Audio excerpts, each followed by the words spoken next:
Whew. Turn this down a bit. What's up, everybody? It's Wes. Alright, I'm on my way up to 8,000 feet, or close to 8,000 feet. It started a little higher this time than I did earlier this week, but that trial went good with one battery. So I got 5.5 miles, 3.5 solid miles climbing 2,000 feet elevation. So now I'm currently at, oh man, let's look at my phone here.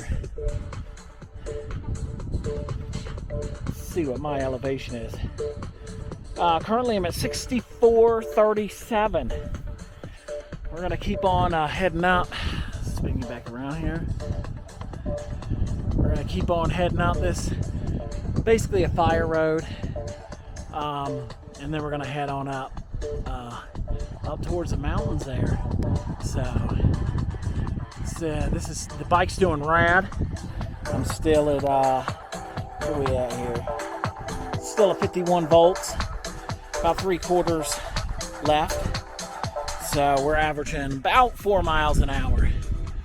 So let's keep her rocking.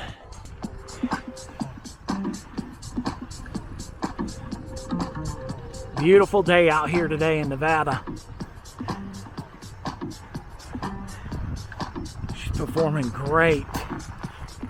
One thing I will say, let me spin this around. One thing I will say, it seems like the battery's performance is really doing good when you take breaks. And I don't know anything about batteries, but it seems like it's doing really good when you take breaks. So I don't know if that takes strain off of it and lets it breathe. Who knows? Oh, it's beautiful out here today. It got cold back on that eastern side where the sun wasn't. Holy cow. Man, these bikes make mountain biking fun again. Woo!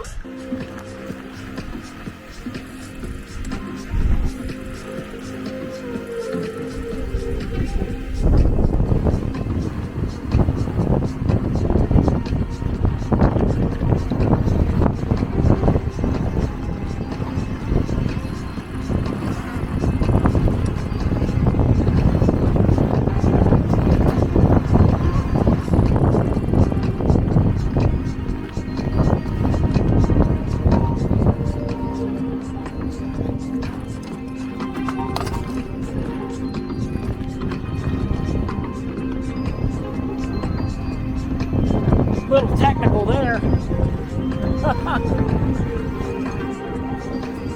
Bike just does awesome.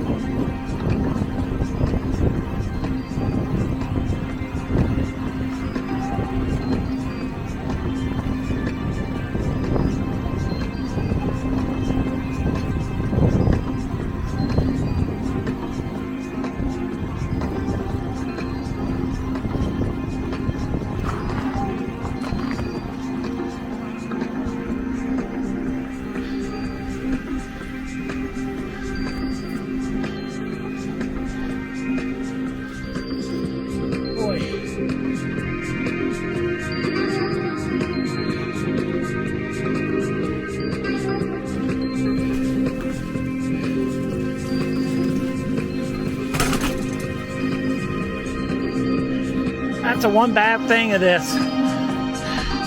That crank clearance. That's not the fault of the bike. It's just about customizing your terrain and where you're going to be riding. I don't fault Biktrix at all.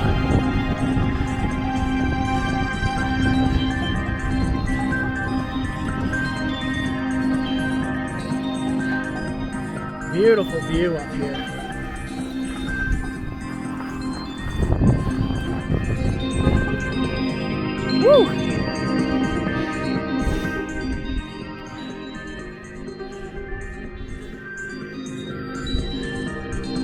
Good riding today. Oh yeah. All right, made it up 6,800 feet. When I came down deep down the canyon, I lost a couple hundred feet. But we're up here getting close to 7,000. Came through two or three snowfields.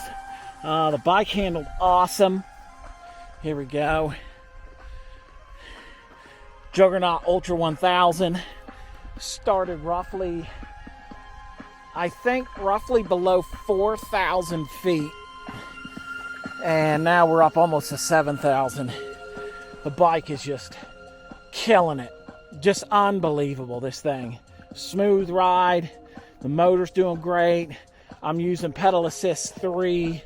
And I've done, let me see how many miles we're at. Let me look at my, if you guys want a good app, Map My Ride.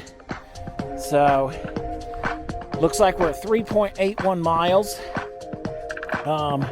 so far. And we've gained some good, I'm at 50 minutes, 3.81 miles. I'm averaging about 4.7 miles an hour.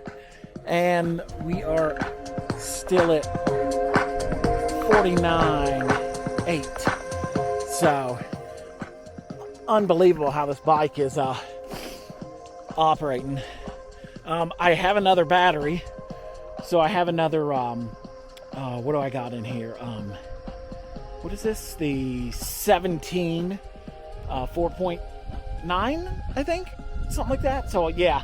I have another battery, so I have no problem. I think I'm going to be able to get up there to the summit behind me. Let's spin around here. So I'm trying to get up to the top around Spooner Summit. Spooner Lake, right outside. I'm right outside Lake Tahoe. So Lake Tahoe's on the other side of that mountain. Oh, so far this bike is just unbelievable. So, yes. Let's keep riding. All right. So we made it up to 7,100 feet, roughly, with the Biktrix Juggernaut Ultra. So this thing did awesome. So far, this is probably, I wouldn't say, let me swing you around here.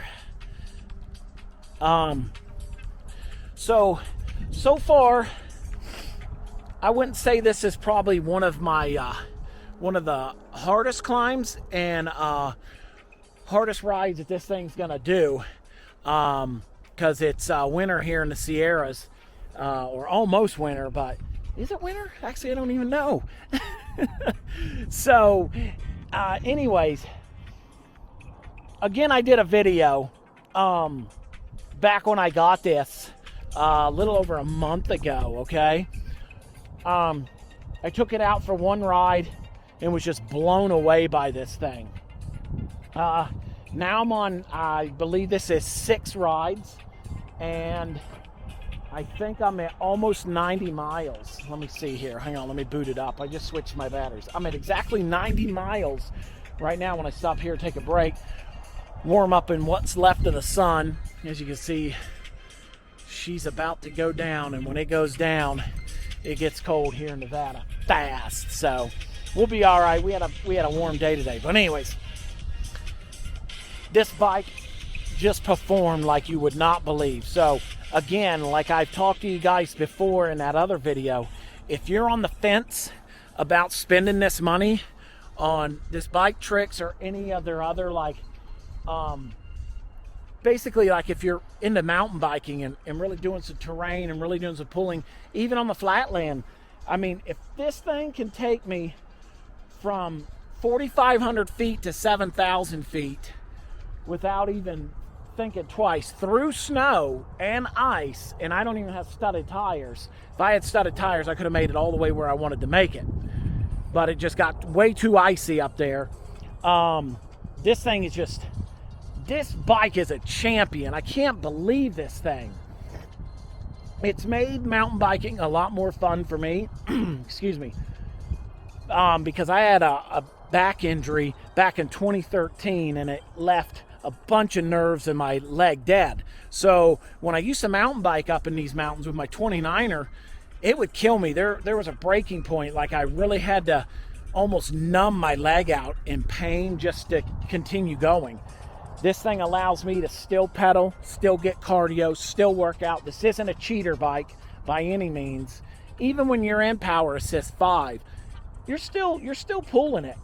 I try to stay around 3. I use 5 when I get in the snow, and I use it very gracefully, or what do you want to say, just very responsible in 5, because remember, you're in Power Assist 5, it's throwing full power when you're torquing, so you got to be careful when you're on snow or ice, because it'll kick out on you. So it's still nice to keep that, keep going. The other cool thing is the throttle is great when you're in a pinch with this bike. You just tap that throttle and just basically lunge out of whatever situation you're in. When you really get to learn how to ride these bikes, I think this thing, when I get more and more miles on it, get more rides on it, this thing, I'm going to be unstoppable on this mountain. I don't even care about its weight. Yeah, it's a heavy bike. I'm not saying I would take it on an extreme technical and jumping it off boulders and lots of rocks and stuff, but I'm just saying, in general, bobbing and weaving and dipping and going in and out of switchbacks and turns and inclines. If you're pedaling and you just hit that throttle a little bit, man, this bike it's a champion. I'm telling you guys, like I said in my other video, and I told everybody at Biktrix, I've had a conversation with them twice now on the phone. This is my hard-earned money right here. This is definitely an investment. I mean, this is over $2,000, and it's just, I feel good about it. I don't have one bit of remorse. Like I said, the only thing I said in my last video, only thing I wish I would have done is did all the full upgrades, which I'm working on now. I got to put bigger brakes on it, and bigger brakes is about the only thing. I think I want to go to a bigger front tire, do a 27x3, and then as I burn these tires up, I'll upgrade, get a stronger tire, because mountain biking up here in the Sierra Nevada, there's lots of sharp rocks. So if you can get a thicker ply tire, you're going to be way better. And not one issue I have with this bike is an issue that I would throw back at Biktrix by any means. This is they built a bike. They say, hey, here's your foundation. Now build this bike the way you need it, because basically it's a strong frame, great components. It's great to get you out the door, and then you just build off of it. So hands down, I really give it a 10 out of 10. I really give this bike a 10 out of 10. I can't express enough. I'm telling everybody, you want an e-bike? Call the guys in Canada. You want an e-bike? Call them guys in Canada. They got it figured out. Of course, I haven't tried any other e-bikes, but I'm just saying, for the first e-bike and getting it and trying it out, man, it's awesome. You guys got it together up north, eh? That's it. That's my review. So I'm going to get down off this mountain. I got I'd say about 6 miles to go, and it's going to get cold, but we're good. We're good. We're built for this, right? All right, everybody. Thanks for listening to my review. Of course, put comments in there if you got questions or anything like that. But definitely, if your question is, should I pull the trigger and spend the money on this bike? My answer is, why didn't you do it yesterday? Why are we still talking about it? Cut the check, swipe the card, throw them the cash. You'll be happy. All right, later, everybody. All right, now we're back down the hill. Sunset's in full effect. Never mind the old helmet head here. So Downhill, I actually pushed it. I pushed this Juggernaut Ultra. I pushed it to its, I don't know, I pushed it about 20 miles an hour doing some downhill. Hitting a bunch of erosion areas, dips. What do we call them back in the day? Whoop-de-woos, stuff like that. Handled awesome. Like I said previously, as I get to learn the bike, I'm going to be able to handle the bike a lot better. As I said in my first video when I did a review, when I first rode this, it's a different type of beast, so you kind of got to learn how to ride it because it's heavier, especially when you're used to like I had a Trek 29er that didn't weigh anything. Hold on a second. It didn't weigh anything. It was like, I mean, you could pick it up with your finger, with your pinky finger. So definitely a different bike to ride. I'm finished. I thought I'd finish off this video talking about bike racks. That's a big subject here on the Biktrix owners page. Finding a bike rack that will support the weight of these bikes. So remember, this thing's, I think it's like 65 pounds possibly. So I just got this. This is the Rambo. I got it from Shields. It's like $365 or something like that. It's kind of spendy, but it's super easy to use. I started with, believe it or not, the Harbor Freight motorcycle rack, and then I got a piece of aluminum and made a vertical piece that I could just wrap a strap around and then wrap it around right here. But let's spin this around.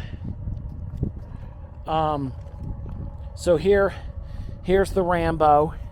It locks back here. I'm not sure about this. I'm gonna probably put another strap on there just to double, just for double safety. This front locking mechanism's great, and it's sturdy. This is definitely a sturdy rack. So as you can see, it's good and sturdy. So I really like it, and it only takes me barely a minute to throw this bad boy on there and get moving. Let's swing this back around here. So nose is running. It's cold. I'm glad I got off that hill. I'm glad I turned around when I did. I couldn't keep going, like I said, because of the snow and ice, but definitely a good ride. I'll post the stats from Map My Ride. If you guys are looking for a good app and it follows elevation, Map My Ride by Under Armour. So it's a good app. I like it. So other than that, thanks for watching. Later.